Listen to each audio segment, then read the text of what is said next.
La Coupe d'Afrique des Nations 2025 a livré de nouvelles émotions, des buts décisifs et des scénarios renversants. Retour complet sur les rencontres de ce dimanche 4 janvier 2026 dans ce nouveau numéro de Focus CAN. Le Maroc, pays hôte, ouvre cette journée des huitièmes de finale face à une solide équipe de la Tanzanie. Un match annoncé compliqué pour les Lions de l'Atlas et le scénario l'a rapidement confirmé. En première période, les Marocains dominent largement les débats mais se heurtent à un bloc tanzanien très discipliné et bien en place. Peu d'espace, peu d'occasions franches et malgré la domination, le Maroc ne parvient pas à faire la différence.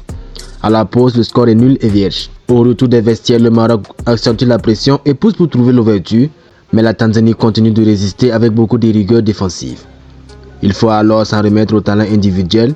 De retour après blessure, Achraf Hakimi fait parler sa classe. À la 64e minute, le latéral marocain élimine son vis-à-vis et trouve Brahim Diaz. L'attaquant madrilène provoque un 1 contre 1, déclenche une frappe contrée par le gardien, mais suffisante pour finir au fond des filets. Un but libérateur pour le Maroc qui prend enfin l'avantage. Les Lions de l'Atlas tentent ensuite de faire le break, sans succès mais gèrent parfaitement la fin de rencontre. Victoire 1-0 pour le Maroc qui valide sa qualification pour les quarts de finale. Le second match de la soirée opposait le Cameroun à l'Afrique du Sud dans une rencontre rythmée et disputée.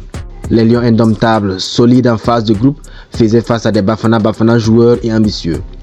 La première période est équilibrée avec un Cameroun parfois bousculé, mais ce sont bien les Lions qui frappent en premier.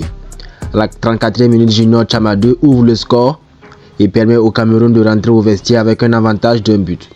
Dans le début de la seconde période, les Camerounais font le break.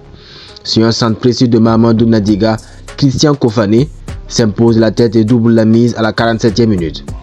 L'Afrique du Sud pousse alors pour revenir dans la partie mais se heurte à une équipe camerounaise bien organisée portée par un solide Carlos Baleba au milieu de terrain. Les Bafana finissent par réduire le score à la 88e minute grâce à Evidence Makgopa qui reprend un centre dans la surface. Malgré une grosse pression en fin de match, l'Afrique du Sud ne parvient pas à égaliser. Victoire 2-1 du Cameroun qui se qualifie pour les quarts de finale et retrouvera le Maroc pour un choc très attendu. La suite des huitièmes de finale se poursuit ce dimanche 5 janvier avec deux affiches au programme. Égypte-Bénin à 16h GMT, puis Nigeria-Mozambique à 19h GMT.